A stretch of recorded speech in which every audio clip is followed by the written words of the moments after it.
U.S. greenlights $322 million in arms sales to Ukraine as Trump unveils novel funding strategy. Oh joy. Oh, good.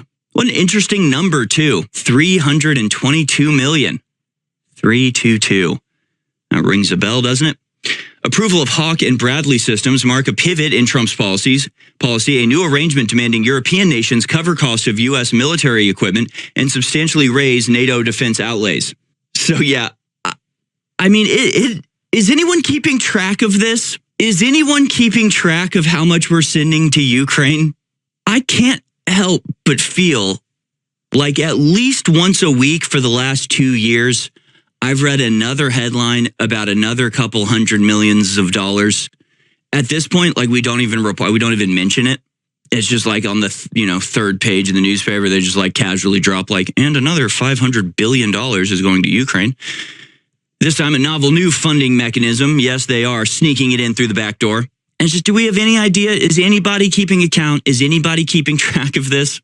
Because I'd like to know, because I'd like to be made aware of exactly how much of our taxpayer money has been funneled to this boondoggle murderous nonsense in Ukraine. $322 million. Tack it on. Just pile it on, I guess. The sales package announced by the State Department Wednesday afternoon and communicated to Congress by the Defense Security Cooperation Agency and are intended to bolster Ukraine's capability to defend against ongoing Russian aggression, particularly persistent aerial assaults. The approvals underscore Washington's continued role as a crucial ally in Kiev's protracted conflict.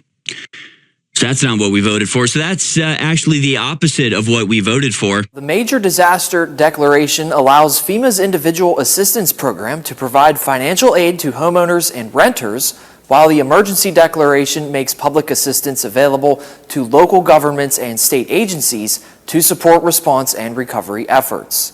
The grant totals $11.7 million, and according to Ohio County EMA Director Lou Vargo, the next step is setting up disaster relief centers where people affected by the floods can apply for aid.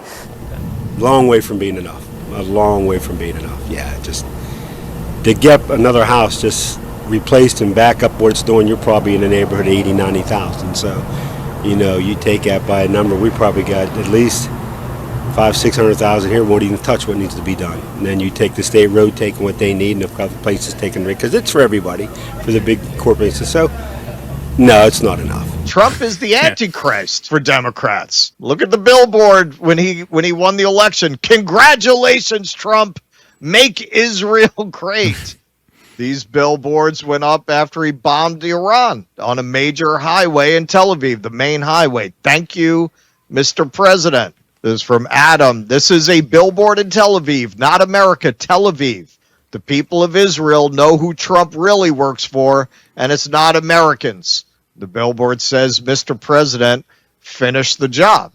So this is a contradiction that they deal with by pretending that what's going on in Israel is all Netanyahu's fault. It's basically the Bernie Sanders deflection.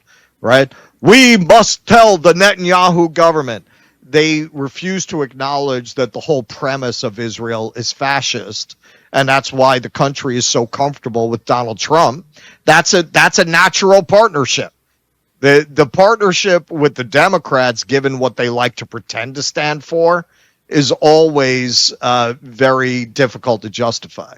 Whereas if you look at the kind of fascist ethnocentrism that the Republican Party, particularly under Donald Trump, represents, Israel is a natural ally for that movement and for that party.